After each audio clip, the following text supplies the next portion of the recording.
We're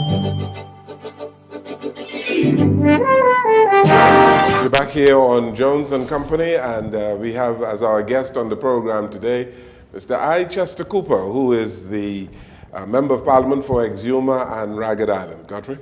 Yes, I often wondered, Mr. Cooper, what attracted you to the PLP? Well, the PLP is the oldest and most institutionalized political institution of the Bahamas. When you look at the core values of the PLP, it talks about empowering the downtrodden, the small man, creating opportunities for the masses. When you look at the establishments created to uplift the people of the Bahamas, whether it's the University of the Bahamas or a whole long list of institutions, you see that the track record of the PLP has been one of nation building.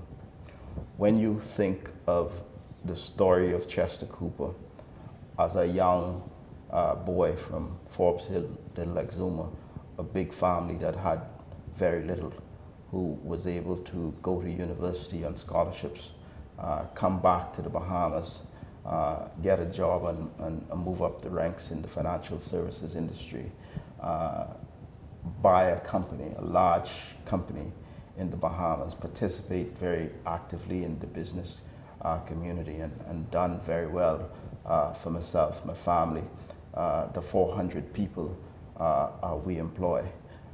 That's the spirit and story of empowerment that the PLP believes in. And now we're talking about this young boy becoming deputy leader or deputy prime minister of the Bahamas. The story of the PLP is one that teaches its citizens to aspire and creates no glass ceiling, if you will. So the PLP is not a perfect party, but when you look at its core values, you will conclude yourself that the PLP is still the best choice to govern the Bahamas. Mr. Cooper, the scenario you describe and the story you tell about yourself, right, didn't resonate in me. Why do you think that didn't resonate? Well, the elections was what I call a wave elections. And people wanted a change for whatever reason. They weren't touching and seeing and feeling what the government was doing for them. But I want to look to the future, Mr. Jones, because when we talk about the PLP, we talk about the political transformation that the PLP put in place. We talk about the social transformation that inspired the upward mobility of the classes of people and them wanting to move from poverty into the middle class or from the middle class into the upper class. And when we talk about the political transformation that teaches people the power of their vote and independence and all of the significant things that deepening democracy did and does. We must now talk about the future, which I believe is the economic transformation of the Bahamas. So the PLP lost and did so badly. We've come to terms with that, I believe. It was a painful experience, but I'd like now to look to the future. Yeah, looking to the future, Mr. Cooper, you would have some people who want to look at the past as well, and the past having to do with the history of the Progressive Liberal Party, the good and the bad. And there was this scepter of corruption that young people thought about, and they were given to understand that the PLP was corrupt. There are a whole lot of young people who do not know the story of the PLP, and many of them are not interested in the story of the Progressive Liberal Party. How are you going to pique their interest again? Well, we must start looking to talk about the economic empowerment for individuals and families across the Bahamas. We must reflect on the core values. We must talk firstly with the children of PLP lifers, if you'd call them that, and reconnect.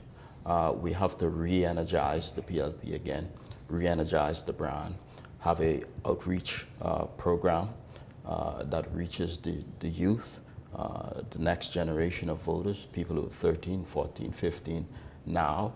This is the time to be teaching them about the historical prominence of the PLP, what the movement is about, what the core values are, why they should be PLP, considered a PLP, but really bring back the energy and reconnect and do some rebranding. Yeah, is the brand a damaged brand? I think at this stage there are some things that we must do to tell our own story. We must not rely, no disrespect to JCN, but we must not rely on mainstream media or fringe media or social media to tell our story. So we must lead the discussion in terms of what's great about the PLP, what the core values are of the PLP, why young people should be a part of the movement, and make the PLP attractive again.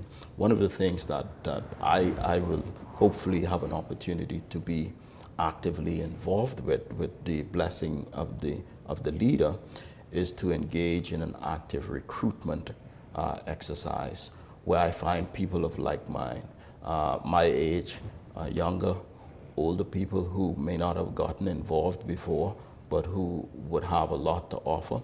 And we look to bring the youthful energy of the millennials and marry that with the stalwarts and the older people who may not have become actively involved for whatever reason, and make our PLP sexy again, if I might. How are you use going to that get over terminology. this the stain of corruption? Look, we live in the Bahamian society where any institution, even the police force, is a microcosm of the community. So this notion that if you PLP, you're crooked or you're corrupt, this notion that if you PLP, you're incompetent, is a narrative compiled by the Free National Movement and its surrogates over the period of a course of time, and people have bought into this. There is corruption in the Free National Movement. If you look at history, you will see vivid stories of corruption and malfeasance or whatever you might choose to call it. So I am not one to talk about or defend any wrongdoing. I have a zero tolerance for wrongdoing, whether it's in the PLP or whether it's in the FNM. We have a country to build. We will build a better, stronger country, a strong economy. We will maintain our prominence on the world stage if we are able to build in an orderly way, stamping out corruption in any form. Mr. Cooper, what about relevancy? There's a view, right? That relevancy, there's a view that the campaign the PLP ran was irrelevant. 59,000 Bahamians voted for the PLP. Wait, hear me out. The campaign the PLP ran, many critics feel that it didn't connect because you were not, the issues didn't connect with the electorate. And the electorate found many of the things that the candidates were saying not germane to their personal growth and development. PLP lost 34 to 5. Right, 35 to 4. Right. You're absolutely right, and the results better out, Mr. Innes. So how are you going to become? You see, one of the main points of the pending years, particularly before his 10, 15 years. It was relevance. Well, one They eschewed the aspirations of the people. One of the things that we're going to do immediately after after convention, is to begin what I call a reconnection tour and a listening tour across the Bahamas, to really get in touch again with the people who we're asking to support us. This will be the basis of the new platform that we hope to move forward with as a party. We must then look to see how we can implement many of these things, not recreating the wheel, but then implement some of those things into a national development plan. And I'd like to hear more about the national development plan, where there's been a lot of work already put into it. But to your point, we must talk now with the 13 and 14-year-old and people younger about their dreams and their aspirations, and how the PLP will help them to achieve their goals, how they can attain their piece of the pie in the Bahamas, how we can create a better society with a reduction in crime, and how we can properly resource education so that it will continue to be the great equalizer in the Bahamas. See, I've spoken to people, right? And you take the two referenda, worthwhile topics, but the people voted against it, against both of them, because it wasn't explained properly. All right? The women, didn't understand that they were going to be able to pass on their citizenship to their children, right? The public didn't understand that the gaming sector was going to be regulated. It wasn't a question on gambling, it was the regulation of the game, right? And then the Prime Minister made a faux pas, right? Really said that he had no horse in the race. See, those kind of things. I think after a while, sometimes people stop listening for whatever reason, and the PLP will find a way to engage again, to get into the hearts and the minds of the people. There's no question that people voted against their interests, certainly. Exactly. With respect to the equality referendum. And some would argue that in the general elections, people voted perhaps against their interest as well. But you know, again, it's the past. As we look to the future, the new PLP must indeed reconnect, engage the branches of the Progressive Liberal Party, the Young Liberals, the National Progressive Institute, the reconnection tour across the Bahamas, become better at selling its ideas and its programs, and prepare really for the eventuality of being the government. Are you going to get over the public relations of the FNM? For instance, the Prime Minister in the House of Assembly this past week said that the PLP is responsible for the state of crime in the Bahamas today. Mr. Jones, during the campaign I said consistently that I am not a politician, I'm a businessman. You're a politician now. And what that has translated into, I've been successful in becoming a member of parliament, so that I suppose that makes me one, but I still do not subscribe to the old school methodologies of politics. And I don't like to engage in talking nonsense. And when we go back 30 years to talk about what may have happened 30 years ago, but we have no plan today for the crime scourge that's destroying our young people, and we don't have the solutions. I want to engage and have a discussion about that.